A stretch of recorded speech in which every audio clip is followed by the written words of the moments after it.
The fog is rolling thick across the Grand Haven Pier. Two brothers of the tux and we don't know the name of fear. The concrete's cold and slick beneath our heavy metal boots. Deep within the channel where the river takes its roots. I'm rigging up the spawn bags while you prep the heavy gear. The ghost of Lake Michigan is whispering in my ear. We wait for the run when the temperature drops. Welcome, Brian. First one in the chat. Good to see you as always.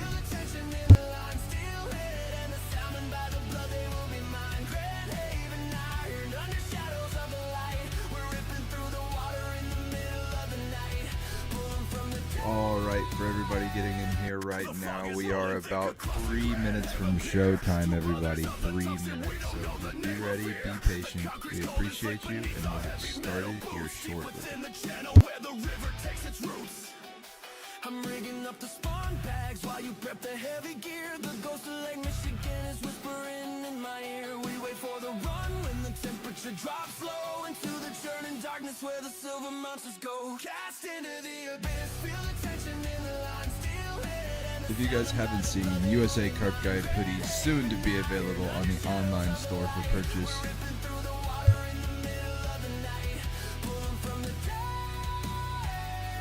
Fog is rolling thick across the Grand Haven Pier. Two brothers of the tux and we don't know the name of fear. The concrete's cold and slick beneath our heavy metal boots. Deep within the channel where the Paul, as always, great to see you. Can't wait to see you in person. Stay safe on the drive and make sure to keep the eyes on the road and the ears open to the podcast. You're not going to miss much. No problem. Just stay safe. We'll see you soon.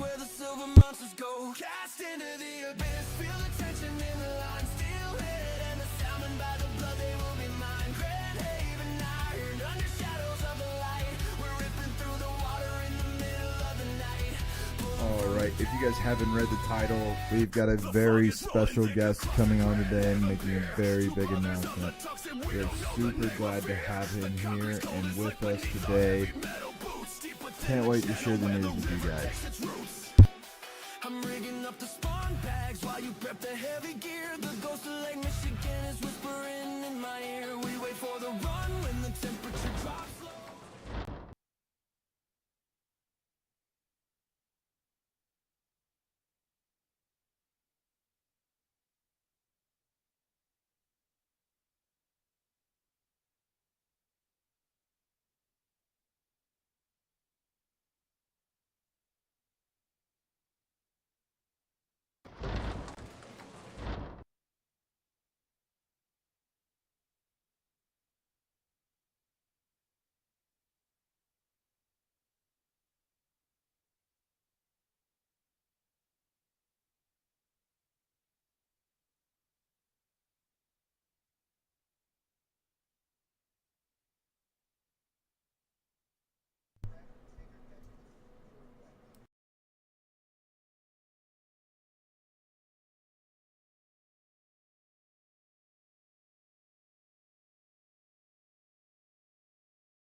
Two brothers of the tux and we don't know the name of fear.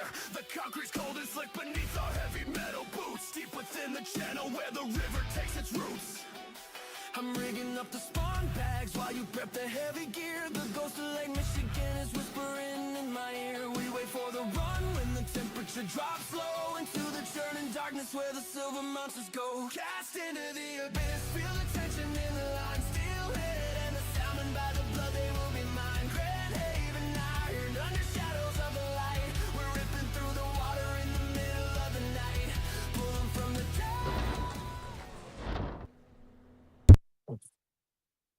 All right, we should be live. Hello, everybody. Hi, everybody. Woogie, woogie, woogie.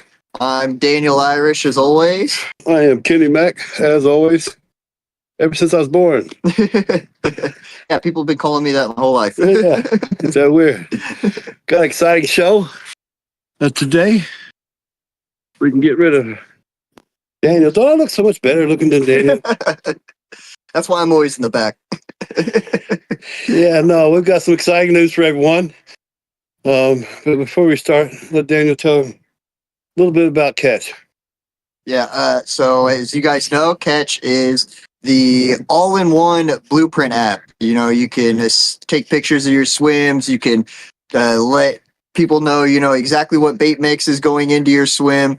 Really remind yourself, you know, if you're like us and sometimes, you know, you have a boilie rod and a pack bait rod or tiger nut rod, you can actually, you know, deviate which bait you put on which rod or which bait you put in which swims. And if you do get a capture, as soon as you take a picture, it gives you all of your weather information, your water information, where you were, what time of day, you know, all that good stuff that normally we would have to go find ourselves. It automatically puts it in there. So we do have, I think, an update coming, so that's pretty cool. Thank you guys that have already downloaded it and given us feedback. Your feedback should be coming up in the next update. And if you haven't downloaded it, go check it out at Catch USA in the Google Play Store and iPhone App Store today. Awesome. Don't forget to give a shout out to West Coast Bait Boats. Yeah. Brucey, thank you so much for all you do and sponsoring us. Drop back. Gary Bartlett, thank you, brother. I appreciate you. Connecticut Custom Tackle. And I always forget everybody, man. Kids Tackle Shack. How can I forget Pids? That's my favorite people's over there. That Dave, man, he is something else. So, He sure is.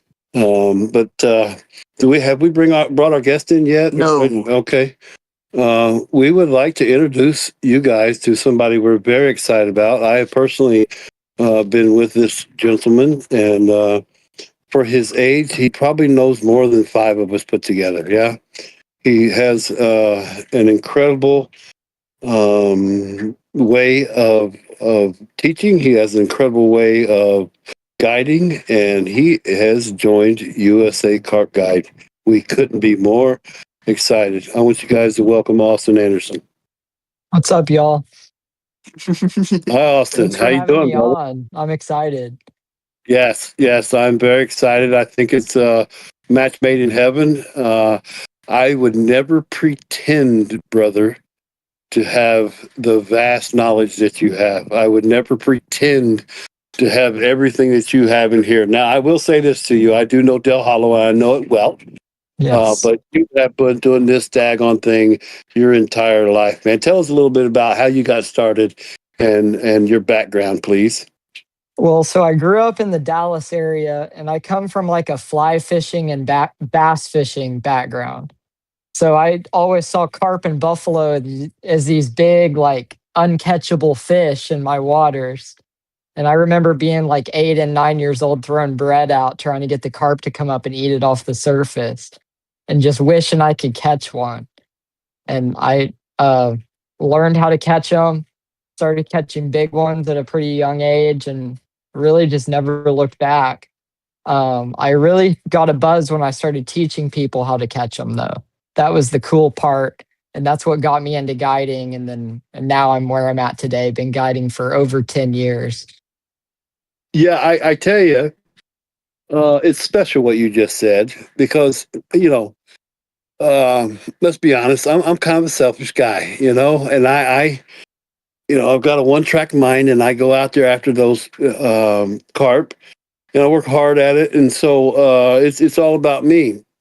There came a point, though, that it flip-flopped, Austin, and I appreciated putting someone on more than I did my own capture. It's kind of weird how that happened to me, and you're right, man. It does something to you, and I very much appreciate this point in my career.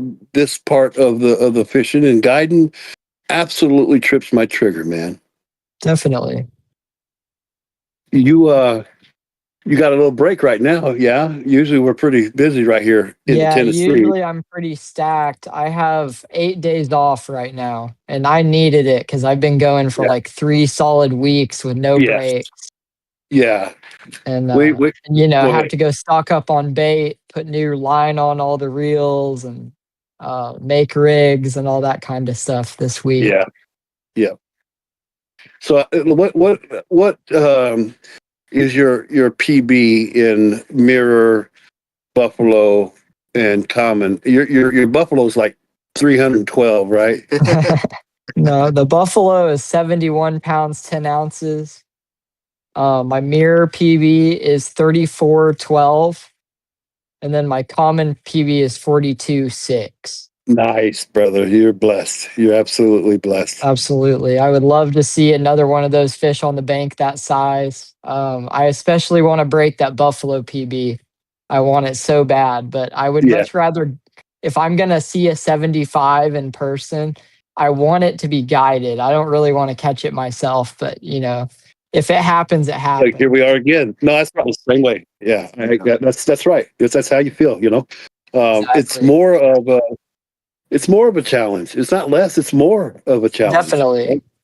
And I think that's what turns on guys like us, man, is that challenge. And we get to a point, we study, we do research, and we put the time in, we put the work in, and then once we get a couple things figured out, I want to show you, hey, man, look, Exactly. and it really does something to a fella. How many daggone world records do you hold? I wonder. We've got a lot. I tried to tally it up a few days ago, and then I Uh, had 8 more on one trip with a couple that I've got a lot of records with. So we've got over 70 now. Isn't that And something? those are through like 5 different species. We've got some grass carp, we've got some spotted bass and largemouth bass records, and then all the buffalo. Yeah. Almost all of them. The men's, there's like 3 line classes that are like unbreakable. They're like in the 80s. Yeah. So those will be hard, but Yeah. all of the men's and the kids, we've pretty much got now. Yeah.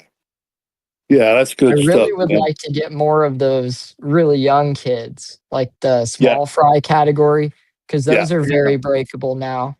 That one of them gets a 20-pound fish, and it'll count for a whole lot of them. And what age bracket is that?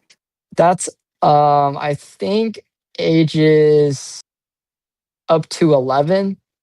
It's Okay. either 11 or 12, and then the junior category is the next through 16. 16 is see. when you age out. Understood. Because I got a few grandkids I can send you, bro. Okay. I can send you an army if that's what you want. I can send you an army, buddy. Heck yeah. Sure is.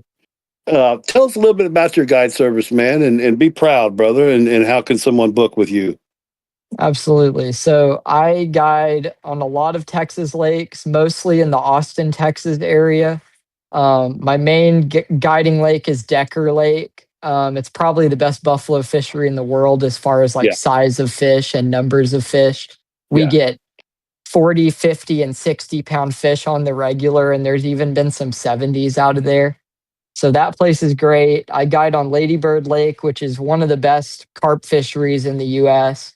It's a designated trophy water for common carp, and it's also the place I got my 7110 buffalo. And then I also do Lake Austin, which is a really good fishery, very similar to Ladybird. It's got huge buffs, huge carp, grass carp, and it's a little bit different because it's got power boats and stuff, but you can camp at that lake. So I do trips where we'll go and fish for like 3 or 4 days and have the lines in the water the whole time. The other places you have to fish days only. And then I also do trips. Yeah, exactly. So I also do trips at Lake Fork and Lake Sam Rayburn. Right now, the water levels are kind of down on those 2 lakes, so I haven't been in a while. But I should be starting those again in the fall for camping trips, and those are great. We catch a lot of fish, and it's big water, so anything can happen. Yeah, you don't sleep much. Yeah, definitely. Yeah, you'll be catching a lot of fish, that's for sure. Yes, yeah. Now, when I come down to see you, and I've been a few times. I went with Kevin. How do you say Kevin's last name? Is it Olivier or Oliver or Olivier? Olivier? Yeah. Yeah, I went with him my first trip, and then I discovered you and went with you, and man, you got me close to that 50. Mine was 49.8, bro. Yeah, we were so close, man. We were so hit by close, some tough man. conditions on that trip, and that And last no, day was yeah. awesome. I felt like you dug those fish out. I really felt like a lesser experienced person was not going to give me that fish. I really do. Definitely. Yeah, that was And a I tough appreciate trip. It had just been so cold before we fished, and those fish just shut down when it's been so cold like that. And we Yeah. made it happen. We baited an area and sent the boats out there super far, and we found them. Yeah, they was like 200 yards, man. Yeah, they were Yeah. really, really far out in that And, warm water.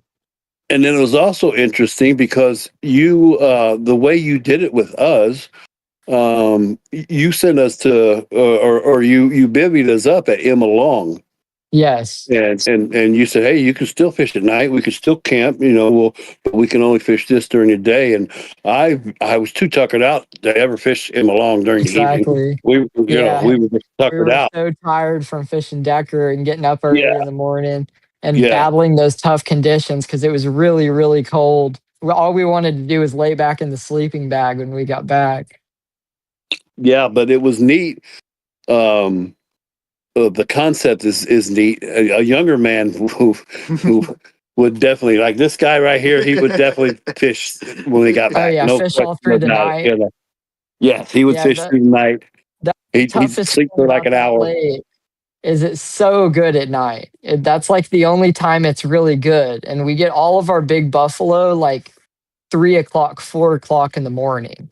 Yeah, So you got to be serious to be fishing at those hours. That's for sure. yeah, yeah. You do. It takes some stamina for sure. My, Definitely. my old butt gets wore out pretty quick. You know. But hey, man, I can't tell you how blessed we feel that you're on the podcast and that you're with USA Carp Guide. And for the viewers, once we get done with his bio, we're going to have him on our website as well, and you'll be able to book Austin through us as well. And don't be shy. Listen, this guy is the real deal, and of all the people that I've met, and don't get me wrong, I'm not putting any other person down, but of all the people, especially at his age, Austin Anderson is one of the most knowledgeable guys that I've met in my entire career. He had an answer for everything. I learned from inexperienced carpers anyway, let alone talking with you. And we had some great conversations, and we went in depth about adjustments. When we start talking carp strategies, man, I think me and you kind of go into another zone, and it's just our place to be. Absolutely. It's just our place to be, and so I very much enjoyed my trip, and I very grateful to have met you. I feel blessed. I couldn't. I'm gonna be honest with you, Austin. When I first come up with the idea, about asking you, I was like, yeah, there's no way. Your response humbled me, Austin. It really did humble me, and I appreciate it. And your kind words towards our group and our team. I'm proud of my team. They're good people. They're real good people. Starting there, Absolutely. and this one here is a sponge, and he's coming along just nicely. I'd put Daniel up against a lot of guys. I really would. That's awesome. And so, thank you for joining so much, man. It is truly a blessing. We're going to do right by you. We're going to push your name in the Midwest, and we're going to do some trips with you. And then I'm going to bring my team down, bro, I because can't, when you're fishing, we it's can't. awesome. We can't fish when you're fishing. So Exactly. we're looking for places, and I'm liable to bring my whole crew down there, brother, and we'll Oh, get on. I want to do exactly like we did. I want to Decker, and then I want to go, back to him long. Hey, here's something else I need to. If you book Austin, don't touch his stuff. Just don't touch his stuff. And I'll tell you I what. got it. I turned around. This is the Lord's truth. I turned around and said, "Hey, man, we'll help you with that." He said, "No, don't worry about it." I said, "It's 3 bivvies, bro." He didn't set up a bivvy for all of us to sleep in. He set up an individual. I turned around. I was talking to Tommy, and I turned back around. He had all 3 bivvies up and ready to go. Had a bear. I mean, the whole 9 yards. He really went above and beyond. We didn't have to do anything. I mean, anything. So book this guy, get your butt down to Texas, and get with Austin Anderson. I'm talking too much. Do something, Dave. No worries. Yeah, so like Kenny Mack say, for the people in the Midwest that maybe aren't too familiar with what you do, what can they expect, when they do book a trip with you? What's it like when they show up? So I usually already have the swim pre-baited before my clients show up, sometimes for like weeks or more. Yeah. And so we'll show up. I usually, for my day trips at least, I get there really early in the morning to secure my spot. and I'll set up and be completely set up before you even get there. So as soon as you get there, lines go in and we're fishing. Yeah. And we're fishing usually the waters I fish, I target big fish. So I'm fishing for like buffalo over 40 pounds, carp over 30 pounds. So sometimes we don't get as many bites, but they're usually That's right. bigger quality fish. Yeah. Yeah. I have some lakes that we get a lot more quantity, not as many big buffs, but we get a lot of them. Like you'll catch Yeah. 20, 25 in a day. In a normal day at Decker, I would say like 5 to 6 fish is Yeah. normal. And on the slower days, even when we're getting 1 or 2 fish per day, they're usually big ones. Like they're usually 40 pluses. Yeah. But I That's enjoy fishing for those big fish. I usually do 10 hours on my full day trip. So we go right up to the last minute. The last thing I pull in is the rods. yeah. Yeah. And that's what I experienced with you. And Definitely. I caught 240s with you, and I think Tommy caught at least 140 with you. He Yeah. might have caught 2 as well. My memory doesn't serve me well. But yeah, we were, and they were few bites, but we had told you, hey man, we've caught fish. We're looking for 1, and so and Definitely. we that happened to us on our last section. We had Gary Bartlett and Colin Peters out, and the Oh, entire yeah. strategy was to trophy hunt. And when you're trophy hunting, it slows everything down. It really does. Exactly. It looks like y'all got some big ones, though. We were fortunate enough to put 42.4 on the boat, and That's awesome. it was the very same fish that I'm going to name Mohawk that I caught. It was the first fish that we caught last year, and when we caught it, it was 45.1. Oh, And to my the knowledge, same one. yeah, it was the Yeah. exact same That's one. awesome. Here's what's cool about it, Austin. We came to get her. We the way we strategized it. We always talk about it's timing and location, right? Yeah. And and we talked. Colin and I talked for 8 months. If I'm lying, it was 7 months prior to the trip, because he's Okay. been with me. He was with me before, and he caught a 44.4 common last time he was here. So he's done really well with us. But we said we don't want a bunch of fish. We want 1 fish. I know where they're at, and I know when they're going to be in there. So it's going to be slow. So unfortunately, we didn't get Gary on one, but we did catch the fish that we were after. That's And awesome. I That's don't think always we were great. necessarily after that fish, but the shoal that she runs with. It's Yeah. not like the UK out here in Del Hollow, brother. You'll have a shoal of 30, 40 fish that are over 30. In the Wow. high 30s. And I know for a fact that there's shoals that run out here that are 10, 12, 14 40s in one spot. Wow. And that was the scenario we were looking for. And we caught that one almost right away. And I thought, here it is. Here, we're going to catch 3 or 4 40s on this one trip. Yeah. And it just slowed down to a nothing. We had them crashing. We did, and they were big fish. So there wasn't like a bunch of crashing. It was very few, but they were the big, Yeah. you knew it was some weight, So, yeah, we were excited about that trip. We just wish we got 1 or 2 more. I think we always do that, right? Definitely. Yeah. So, what else do you do besides fishing? Is that It's it? all fishing related pretty much. Yeah. I Yeah. do a Yeah. lot of bass fishing and fly fishing as well. I've got a bass boat, so I'm usually going out chasing some green fish if I'm not buffalo fishing, which is what I do most of the time. And I Yeah. go for trout and bass as well on my fly rod. I tie my own flies, so I like to do that kind of thing. I also chase the carp and the buffalo on the fly rod, and that's a lot of fun. But Didn't you catch pretty your much everything fly? I do is fishing related or getting ready for a trip these days. Yeah. Yeah. I feel you there. Didn't you catch your PB fly buffalo on a fly this year? Yeah, like 2 weeks ago, I got a 31 on the fly rod, which was awesome. That's And it was on amazing. like basically my first cast. I casted on this spot that I've been catching some fish from. And I just wanted to try the fly because I hadn't tried it yet. And I dropped it down there and she ate it about like 2 feet off the bottom. Wow. So the ones I'm getting are up.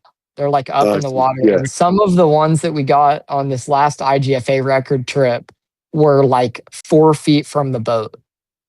Like I'll be darned. the leader was in the guides when we got the Wow. fish. So they were I'll be coming all darned. the way up and chasing it and eating it Yeah. on the surface. And Yeah, like that's amazing. 20-pound buffs. Yeah.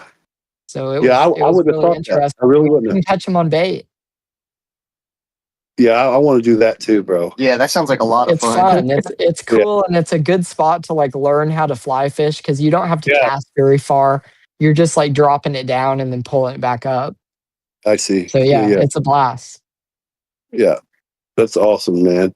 And so I'm gonna go in here, give me a refreshment. Okay. I talk too much. So back to your trips specifically. When somebody books you, you talked about you show up to the swim. You're already set up. You already got everything. When they show up, lines go in the water and whatnot. What do they personally need to bring themselves? Do they need to bring like a lunch? They need to bring their food? What do they need to bring? So I usually say snacks, drinks. If you want a comfortable chair to sit in, maybe bring that. But I have everything. So I've got chairs, I've got a cooler. If you need me to bring waters, I will. I can bring ice. So if you're coming off a plane, you can literally leave the airport, Uber to me, which is 15 minutes to Decker. And you can be fishing, an hour after stepping off the plane, which is great. That's what I Yeah, try to do. I try to be completely ready. So all you can do is just step on the bank and be ready to reel them in. yeah, I think that's a great way to do it because that's what I was thinking about. I was like, Exactly. he's talking about bringing the whole army there, and I was like, okay, well that's 12 rods. We got to bring this, we got to bring that, but to be able to just like you say, step right off the plane, call an Uber Exactly. in 15 minutes. We shake hands and now we're fishing. That's That's I really right. don't beat that, and especially as you say with with so many world records under your belt, that's it's a great service. The Definitely. 71-pound buff is insane to me. That's more than 3/4 of my own body weight. So I couldn't It's imagine, crazy. pulling a fish in like that. Yeah, the pictures were the hardest part. It was more of a nerve-wracking fight, but once I got it on the bank, I mean, just trying to like keep it upright and not flip Yeah. over was impossible. Yeah, trying So to maneuver those fish sometimes, for the right picture and exactly. hold them correctly, because you need to be careful and all that stuff. It's I feel you. It's a little more nerve wracking than the fight. Yeah, exactly. Yeah, I was so concerned that the pictures weren't going to come out because I could only lift it for like 10 seconds at a time. I Yeah. had to put it down. It was just too much. Yeah. What are your future plans, Austin? Just keep guiding, keep fishing. I have a few tournaments I'm fishing this year, so I'm really looking forward to getting back in the carp tournament thing. Nice. Um, Definitely going to be catching some fish, that's for sure. That's Can't wait to get back out there and do some longer sessions soon. This is kind of when I start to slow down for the year, so I start doing Yeah. more sessions for myself. Good. I have several trips coming up with people coming over from England. I see. So I have 4 trips in June, or actually 3 in May and 1 in June, I and see. they're Awesome. all with people from across the pond. So that's going to be Nice. pretty fun. Yeah. Always Yeah, we get a enjoy few those of them. trips. What tournaments are you fishing, or is it a secret? I'm fishing that Connecticut Invitational that Carpy Commando's putting on. Yeah. And then the other one's a secret. I can't talk about that yet, but I'll announce that soon. We heard about the secret. We didn't hear about what it is, but we have heard about the secret. Okay, I see. How old are you now, Austin? I'm 30. That's awesome, brother. That is awesome. As I said before, I've never met, especially somebody your age, as knowledgeable as you were, and yeah, you don't do a lot of outlandish things. You're pretty simple. Definitely. Very effective, but you keep it pretty simple. And I Yeah, I understand don't your use method. crazy rigs. I pretty much do the same thing every time. When we start messing with those records and start doing that lighter line, that's when I kind of have to get a little creative. Like I'm dropping the lead on the take and doing breakaways and stuff like that so I Yeah, can not have strain on the line. But if I can understood. Yeah. fish my normal heavy tackle, I'm pretty simple. I use the same main lines on every rod. I don't use any mono. I just use braid. Um, Simple rigs, and it just works every time. Yeah. Well, again, I feel like you have the timing and location down. Absolutely. Yeah, I think they that's everything. especially our river buffalo, they make a big movement in the springtime to go spawn, so they go all the way up to the very top end of the lake. And you can kind of time it where they are coming through right when you're there. Yeah, And it Yeah. can be crazy. You can have some really amazing fishing, but it's also like boom or bust. So that's Yeah. what this past yeah, week has been for me. We've been fishing, waiting for this school of fish to show up, and we got a cold front and it pushed yeah, them back out. And we yeah, ended up getting like 7 or 8 spawned out buffalo. yeah, yeah, They were already done, but we didn't hit them as they were coming in like we thought they would. yeah, Yeah.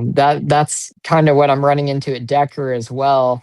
Right now they're spawning and they're really tough to catch when they're spawning. They just vacate the area. And yep, I'm just waiting for them to come back because it's going to be crazy when they come back. yeah, But yeah. I've been doing all my trips at Lake Austin for the past couple weeks because just not good at Decker right now. Understood. And I'm going to be dropping into Lady Bird again. I have some guided trips there next week. Looking forward to that. Had a really good time with Rafal over at Carp Angler during Yeah. our session a couple weeks ago. We caught some amazing fish on that Yeah, session. So I can't wait to get back to Lady Bird and try to fish for some of those big buffs again. yeah. I meant to call you. I was going to pay you to like push him in. It wouldn't have been hard. He had a bum ankle all week. Oh, And he did. Yeah, he almost put himself in the lake one of the days. yeah, He was trying. We had cut steps in the embankment, and one of the steps gave out, and he had one hand on a fish and one hand on a tree, and he slid down the thing. yeah, yeah. Didn't Well, he's lose the not letting go fish of that though. fish. He's incredibly nimble. Yeah, he's not letting go of that fish. He stayed on his feet, and he stayed connected to the fish, which was impressive. Nice, nice. Well, he claims to be athletic, but I question. I wouldn't question him for sure. Yeah, okay, I've got proof now. I Yeah, got proof. Yeah. It yeah, seems like, every hour and a half, there was a new big Yeah, post. yeah. Love It the was like post. definitely. clockwork. It was Yeah, awesome. one of those days was crazy. We had like, I think we had 5 over 30, 5 commons over 30. And it was in like a 2 hour period. Sick. So it was Wow. like every rod that went off was 30, 31, 32. So Yeah. that's rare times. A 20 pound Yeah. common is a pretty Yeah. nice fish here in Texas. And 30s are hard to come by in a lot of the state. We're blessed here in Austin to have several lakes that have 30s, but they're still tough to catch, and to put that many of them on the bank in one day is special. Just Yeah. doesn't happen every day. It is. It seems like he has a knack. Yeah. Definitely. He brings the Yeah, luck. we figured out this one spot, and I got to give a shout out to West Coast Bait Boats for this spot because I wouldn't have found it if it wasn't for my boat. Nice. But I know about this bar that's running out in the lake. It gets down to like 22 foot, and then it comes up and it's all the way 11 foot on the top of the bar. I And see. I found this spot, and it was like after trying every spot on this whole bar, I found this one slope that the carp just like to be on. And that was like where, when they came from the lake, they hit that spot as they came over. Uh, And I dropped my underwater camera down there and, looked around the whole thing, and I could pinpoint the spot as soon as I got close to it. Because it was just this massive, like, mussel bed, yeah. Yeah. shells. Like, it was just covered and it looked white on the camera screen. I'll And I be was like, darned. I can put a waypoint on it. And that we ended up catching 18 fish in one day off that spot. Wow. We Amazing. had 4 buffalo over 30 pounds, 2 over 40 pounds, and then we had 6 30s in one day off that same spot. Yeah. That's a great session. It sure is. Yeah, and it was so weird because we weren't really baiting there. We were baiting another spot. We were just dropping on that one mussel bed. So a little bit of bait was going on it, but not much. And Yeah. they were just every time that rod would run. It was amazing. Yeah. We enjoyed your posts, man. We were having fun with it. We knew you guys was on them pretty good. Oh When yeah. you 30, 30, 30, 30, Yeah. Yeah, there that's were strong. 2 that got away that I think were also over 30. One of them got us hung in a snag on the bank, and I waded all the way down. It was like 100 yards down, and I got almost over the top of my waders, and I got up to it, and it was like a mid 30. It was a big Wow. one. It might have been a high 30, and it was hung in a log. And as soon as I got up to it, the fish spooked, and it went, and the hook pulled. Yeah. I was like, oh no, but it was just wrapped once. I think if I had just been able to pull it, he would have been able to Yeah. pull the fish away, and then we would have landed it. Yeah. Yeah. So I still look back at that one. I was like, oh, that's bad. Yeah, man. That's I what you hate losing do. them, especially when you can see them. Yeah. Yeah. Yeah. It's tough.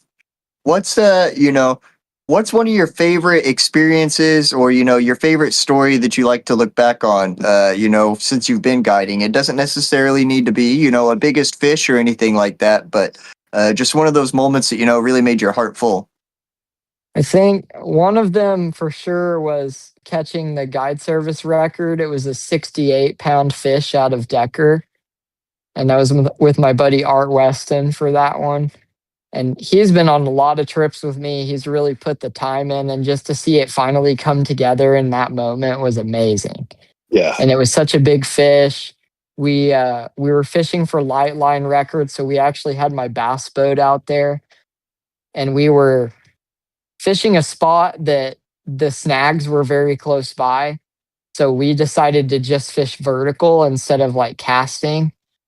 And it made a lot of challenges because it was hard to tell when you get a bite. The Yeah. fish are kind of wary of the boat and all this stuff. And we finally pieced it together. And on like day 4 of fishing there was when we caught that big fish. Nice. So that was an amazing moment. And just seeing the fish fight, I could see it on my sonar the entire fight. And I Really? just remember sitting there looking at my live scope and saying to him, okay, I see the fish you're hooked on. I'm going to tell you some good news and some bad news. And he's like, what? And I said, the good news is it's high in the water column. The bad news is it's double the size of all the other fish on my screen. Oh So it was no. like, I could immediately tell it was the biggest one in the whole school. Yeah. So, we were towed around for like 40 minutes fighting that That's one. amazing. And that wasn't light tackle. That was on, I think, 30-pound braid. Wow. It was either 30 or 50. Yeah, that fish But was yeah, mean. that was a mean one. She wanted to stay down. She got us wrapped in a snag at one point. Pretty tough, especially when you can like follow them around. They know they're being followed around, and they'll get up under the boat and try to like get the hook Yeah. out, which is Yeah. really tough. They know what the trolling motor is, and they go for it. And I find a lot of times I'm like, stick your rod down, and you have to like Yeah. clear it. So that's Yeah. always Yeah. fun. I enjoy those boat trips. It's definitely a lot of action. I'm always having to do stuff. I come home more tired than on my bank trips because it's like carp gymnastics is what one of my clients called it. It is. Yeah. I agree. Yeah. Let me ask you this, Austin. Like who's the people that you look up to in carp fishing? Who are the people that you watch and follow and learn new things from? Definitely a lot of guys over in England. Always growing up, it was Terry Hearn. I was always reading every one of his books Yeah. and watching all the ESP films, and like Chris Yates is another one I would watch a lot. Those are always good videos. At least living all the guys who fish like Rainbow Lake and like big snaggy waters in Europe. That's what I really like to watch. So Yeah. I keep up with all the English scene guys and all the companies. Um, Definitely like that kind of fishing, but I like the wild stuff especially. So those are the ones that I always get a kick out of, like all those Nash films and like La Gomera and places like that. Yeah. Those are always great. That's, bucket list stuff for me. So I Yeah. like to watch that kind of stuff. Yeah. Yeah. Yeah, I do too. I enjoy those guys. I was a little disappointed that Alan Blair didn't call me personally. Yeah, they always want to do it themselves. I figured that, but it would have been Yeah. great to have him on the boat. I'm sure would have been Well, great I to didn't need see. to be on the boat. I just needed to stop them from going to Tractor Supply. Yes, Just no, you ain't taking that out this door. They yeah. took Man, they took some bait out of Tractor Supply. A So season's worth Oh, of did bait. they clean them out? when I first turned the video on, and that's kind of how it started. They show them getting ready and whatnot, and then they show them in Tractor Supply here in town in Salina, and actually it was in Cookville, but they had like 2 or 3 carts just full, and I said, "You guys are not going to catch It's a very lot many of fish." bait. And Yeah. yeah, man, and just you can't. It's wild too because I go to Connecticut and Massachusetts, and I fish those areas, and you better bring some bait, a lot Yeah, of it. definitely. Man, Del Hollow, Austin, I kid you not, you better not throw a bunch of bait out there, bud. You That's better right. not. It will absolutely. I don't know if it spooks them. I don't know if they just come up above it and they're just leery of it. And it takes a few days to get to taste it, but you will shut them plumb off. And Definitely. it's better to chum your trap than it is to do a general. Um, hey, I gotta take this call. Excuse me. Yeah. Sorry. Say Yeah, I it's find better the to chum same your thing in trap my than it is. waters. I'm sorry, go ahead, Austin. I Hey, find Joe. the same thing in my waters. Like We're on if the I boat. put a ton of bait, like a huge amount, it takes them days and days and days to get used to it enough to be really feeding on the spot. So I usually fish the same way Kenny was describing, like traps. Like I'll Yeah. take out bait with my rig when I put it in the bait boat, but I don't put a lot of bait. I don't like establish a baited area and put a ton of stuff on it. I do sometimes, but mainly it's because the catfish are such a problem that you have to feed them off. If that's Yeah. not the problem, then I want to put as much bait as I need. I don't want to go excessive. Right. And that's one thing that, the age old saying is you can always add more, you can't ever take it Yeah, out. you can't take it out for Unless you're sure. Danny Fairbrass and you get somebody to scuba dive. I've seen that I would video. love to see it. I've I seen would that would video. like down there when I want to think. I know what I think is the amount of bait I think it is. Like if I throw 5 gallons in, what does that look like down there? Because I know what it looks like in 2 foot of water because I've dropped a 5 gallon, but I don't know what it looks like in 20 foot. Yeah, It it's a probably good point. spreads out a lot. Yeah, it's a really, really good point. And it's also when Nick Russi came out, he booked me once, and that's how I discovered him actually. And he showed me the camera and stuff, and he literally was trying to find the bait spot.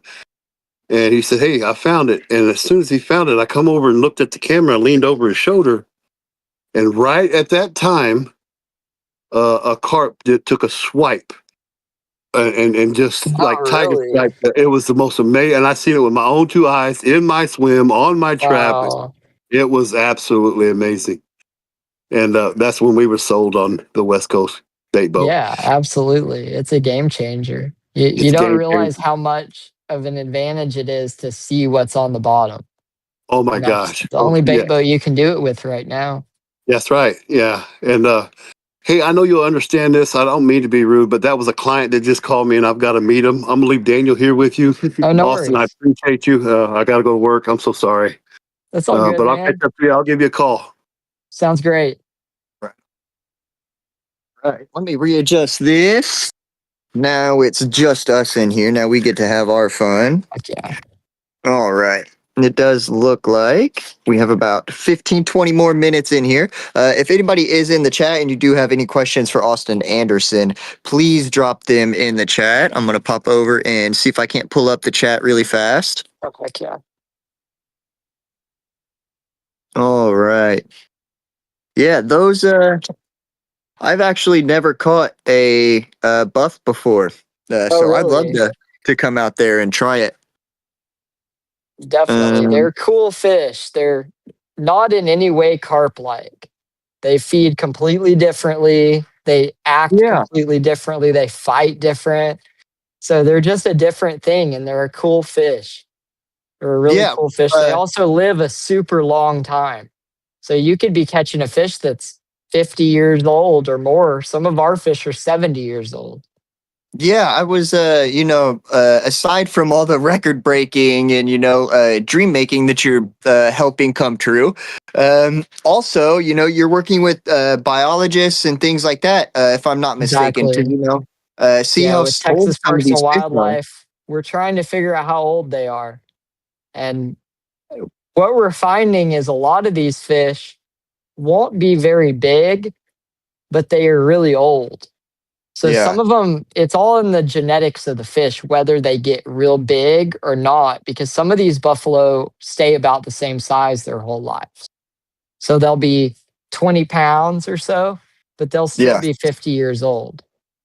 I was looking at an infographic the other day, and I'm not sure where the buffalo were coming from, but they were saying that they could possibly be alive from, before the Industrial Revolution and things like that. So Exactly. for a fish to be able to survive not only in a waterway that's pre-industrial revolution into now, but also just live that long in a waterway at all, it Exactly. really shows the character of the fish. It really shows how hardy the fish is. And I think it's actually one of the most underlooked fish that we have in North America. Definitely. Yeah. And we still don't know a lot about them. There's not a lot of scientists studying them until this past finding in 2019 that they lived to 112.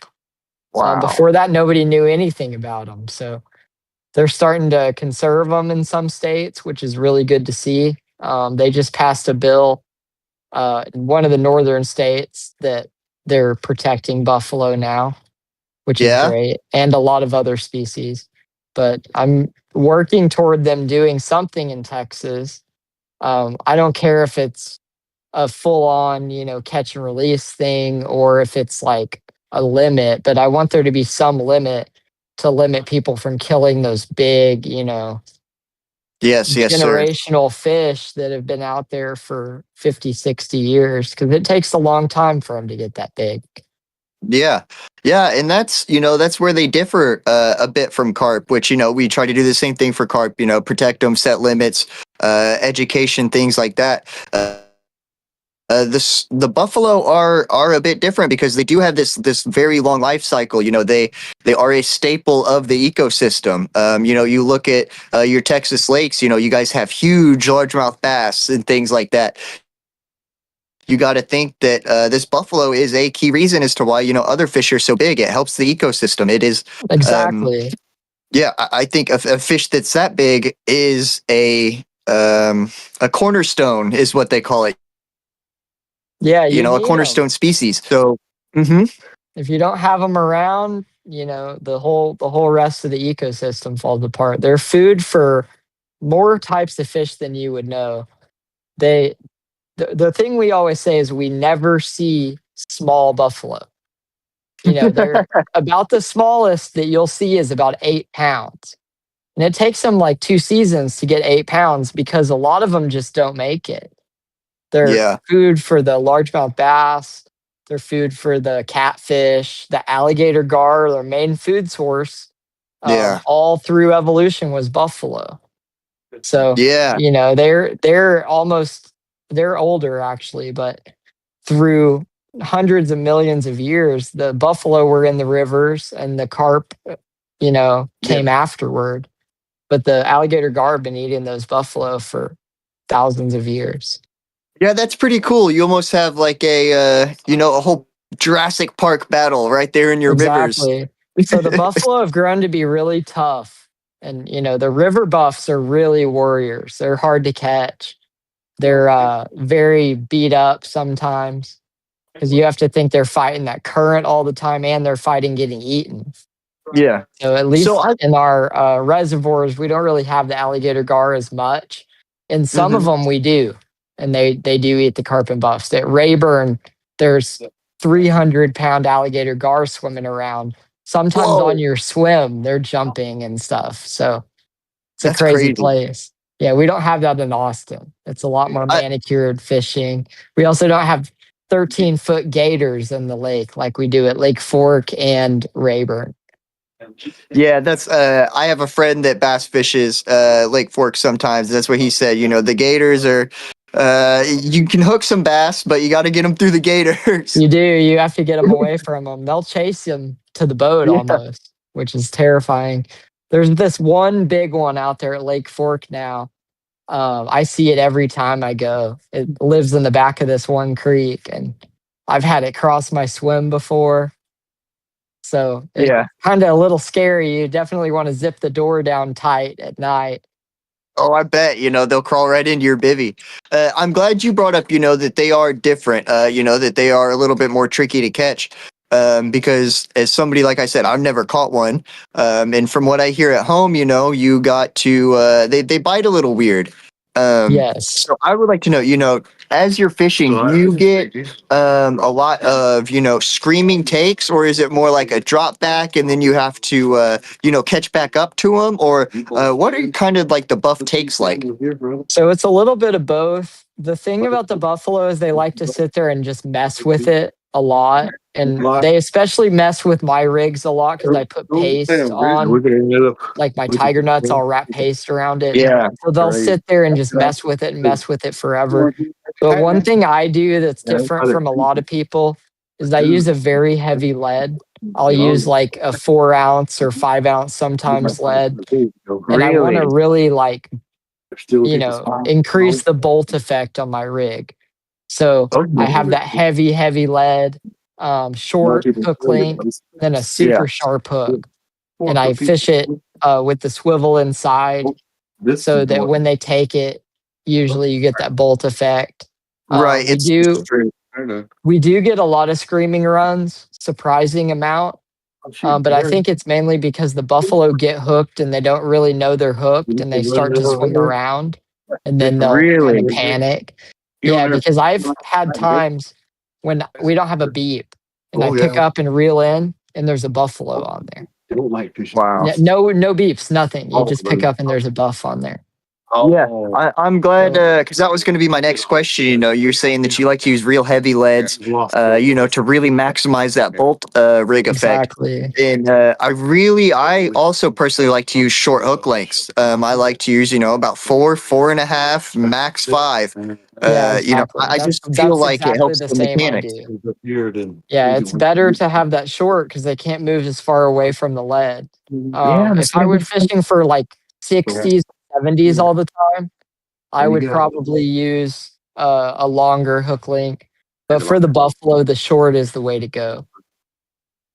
Yeah. All right. We do have some questions in the chat. We are coming down to our last 10 minutes. We have Paul Metz in the chat, and he is saying, if you use flavor in your pack bait and stuff like that, what flavor do you like to use for your buffs? So I use all ProLine baits flavors, and they have a flavor for everything. So it's easy to get lost in that menu. Yeah. I use all of them. They all work. They all catch fish at a different time of the year. I have a couple that I use like almost exclusively because I just love them so much. I've got a gallon of each right now. Yeah. Those are banana nut and southern strawberry in the classic series range. I go through a gallon of that southern strawberry a year. It's Wow. just in my bait every time I make bait, and only my pack bait. I don't really Yeah. flavor my particle very much. We've got a lot of catfish, and if you flavor it, you exponentially increase the catfish you catch.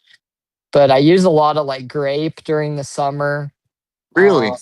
Spicy is really good, so I use chili powder and like sriracha in my bait sometimes. Like hot cinnamon is really good in the like November and December. Yeah, I've heard that. I've heard that they really like those hot, spicy flavors. Definitely. So a lot of the time I go like creamy or like tiger nut is a good flavor or Yeah. fruity just to get Yeah. away from the catfish. But the buffalo do like some fishy stuff. So one of my best flavors that I've caught multiple 60s on is the dragon fruit shellfish. That has Yeah. been really good to me, really super good to me. Also, the fishy squid has been super good to me. You just can't use it around catfish because you'll get wrecked by catfish. Yeah, Just that's one how it after is down another. here. You know, we'll try it, we'll throw on, some real some stinky stuff like we call it, and then, here come the catfish. But Definitely. sometimes you fight through those cats and you get rewarded for that. For We sure. have Those are the kind of flavors I just put on my hook bait. I don't really put the okay. fishy stuff in my bait, but I'll put it on just the hook bait. And sometimes you can single a big fish out that way. Yeah, I like that. I like that a lot, actually. We have Brian Rand, and he asked, does Austin use the drones to sight for carp and buffalo? I do occasionally. We don't really have a lot of like shallow water here. Yeah, So seeing them from the sky is rare, but I do see them. Now, you never see the buffalo. The buffs, like, they stay deep all the time. They don't really come up above like 12 or 15 feet. We don't have that much water clarity here. So you don't really see them unless they're coming up to crash. You will yeah, see the carp, though. They get up in the snags and sit in the shade like late in the days, and you'll see them. So, yeah, I use it sometimes. More often, I'm using my camera on my bait boat and I drop it yeah. down there. Sometimes I can see multiple fish in the same screen. Yeah, that thing's man. I'm glad that you really use it because I'm somebody that also in the mornings if we don't get a take, I want to get that camera out. I want to see, do I have Exactly. bait out there still? Did I miss the take? Did she just not come through? What's going on? And I think that camera gives us a lot of information that normally would have been a guessing game. Normally you have to make a Definitely. decision. Okay, do I throw out more spods or do I not spod? Now, so I'm glad that you're using the West Coast bait boat truly to its fully potential. I feel like Definitely. you're using the camera a lot more than us, a lot better than us, and I'm gonna take a page out of your book for sure. I'm gonna Yeah. start One asking Kenny thing I've Mac. used the camera for so often that is absolutely blown my mind as far as like what my fishing approach Yeah, is sometimes I'll notice there's like a really hard thermocline in our lakes Mm. and it'll get completely like dusty is what I call it. It'll get covered in like this particle. I don't know if it's some kind of bloom in the water or yeah, like plankton or something, but it'll get this layer where below a certain point, it just looks like someone's like taken their hand and scrubbed it in the bottom a whole bunch of times. And it's all like you can't see anything in the camera when yeah. it gets to that level. So I've learned if you fish just above it, like the level where it starts to get a little hazy, you get a lot more bites, like double Really? bites. Yeah. So sometimes I've seen that happen in as shallow as like 14 foot of water. So if you Wow. fish above it, it just game changer. And I've never really treated the thermocline as something to avoid. Like I know they'll go below it. They don't mind it. But it's like whenever that layer is there, they just don't want to do it.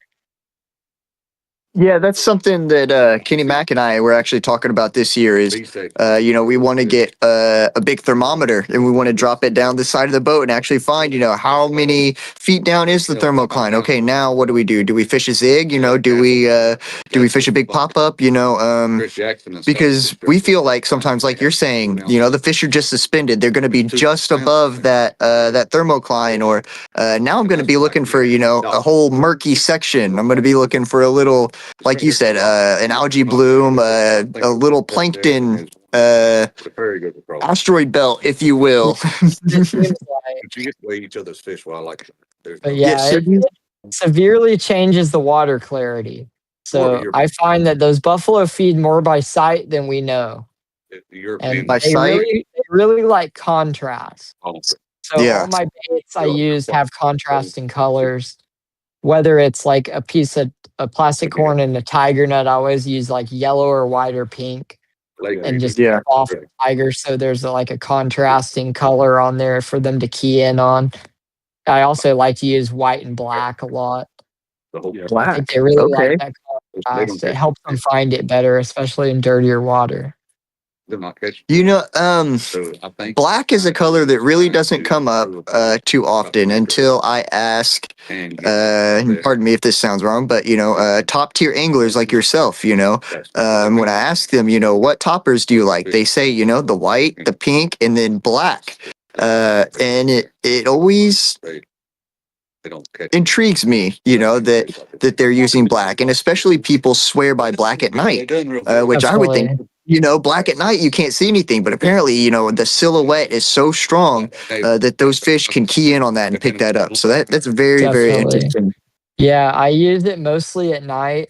So that definitely is, it has something to do with the contrast or like the shadow of that it casts or something. They can find it better. I also Yeah. really like that night glow. People don't talk about Really? it. The buffalo go crazy for the night glow. Some of my best captures over the years have been on the glowing, either the green glow or the blue glow Enterprise fake corn. Wow. Killer. I would try it anytime you're night fishing. Try one rod with the night glow. You're going to be surprised. Yeah, I'm about to try this next session that we have. Yeah, I'm gonna. black tiger nut and then the night glow blue on the top has been doing it Okay. for me lately. Wow. Yeah, I've never, I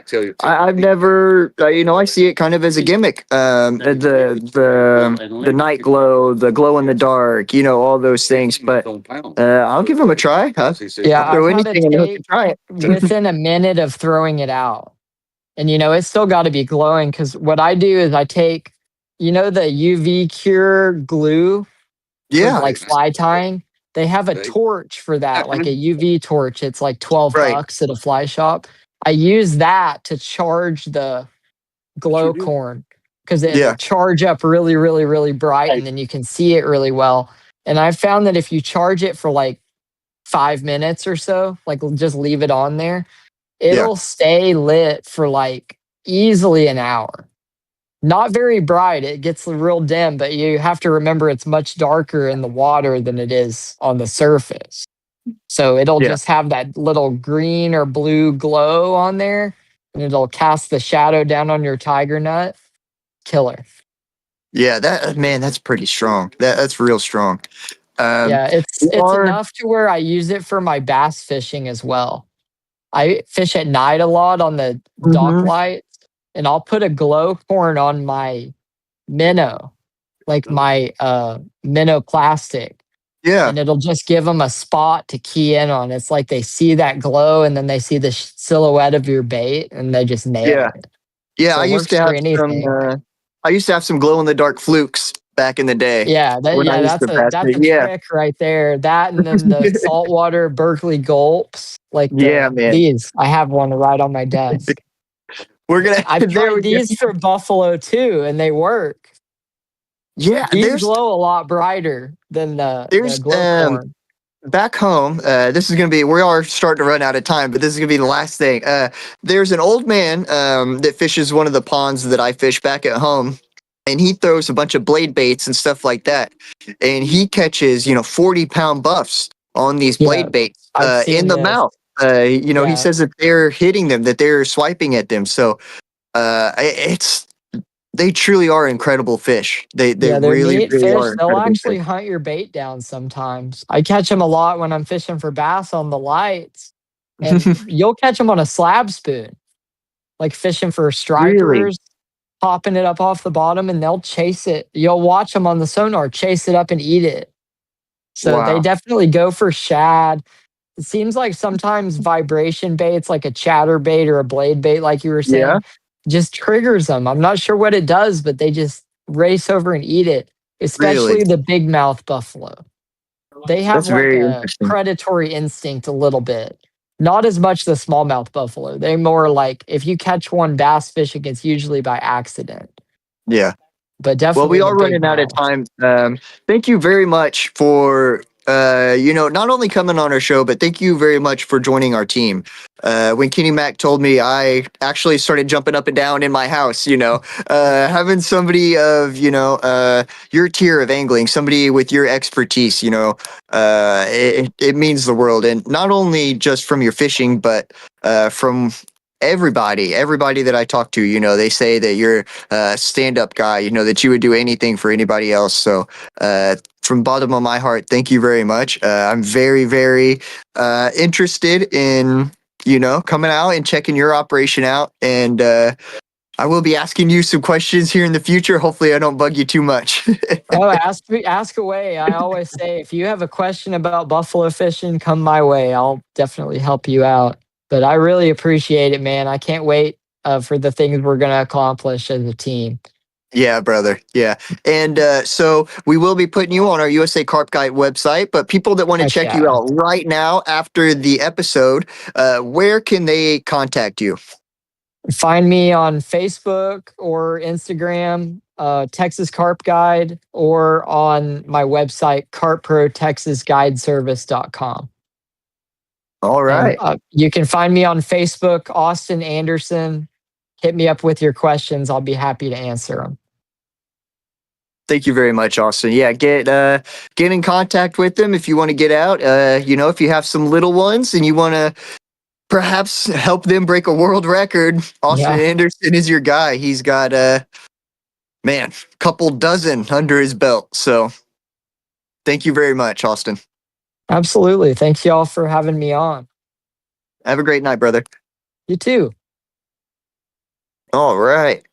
I want to give a couple more shout outs. I want to give a shout out to Bottom Feeder Baits. We've been using Bottom Feeder Baits over this session. The Tiger Nut Panko did not mold as we were afraid it would have. I left it, like I said, left it in Kenny Mac's truck, brought it into the boat, left it out in the sun. No mold. We're good. So I torture tested that one for us. I want to give another shout out, to Ben's Tackle Shack. I want to give a shout out to the community at Horse Creek Marina as well. Our pontoon has been down and we have been running into trouble after trouble after trouble.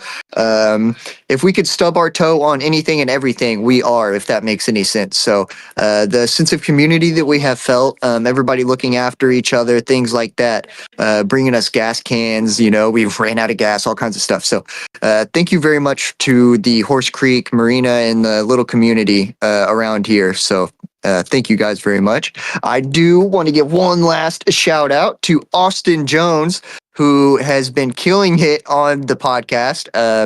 Those of you that don't know, we are in Dale Hollow, Kenny and I, so we don't have as much time as we would like to, help Austin, get guests and go through an outline of the podcast and plan the show like we normally do. And Austin Jones has stepped up and he said, all right, guys, here's who we're having on the podcast. We're going to do this time, be there. And so he has just taken a lot of stress off of both of our shoulders and really, really stepped up and really made this show, to the best of its potential and seems to be getting better every single week. So shout out Austin Jones and thank you very much, brother, from the bottom of my heart, Austin. We got two Austins on here. Yeah. Well, thank you to the chat and everybody that asked questions. We do have clients that Kenny Mac is talking to and popped up. So I'm going to get on out of here and skedaddle and get back to work. USA Carp Guide. Check out Austin Anderson in Texas and check out Austin Jones. He's been killing it on TikTok as well. So check out the USA Carp Guide TikTok and see what he's been cooking up. I'll see you guys later.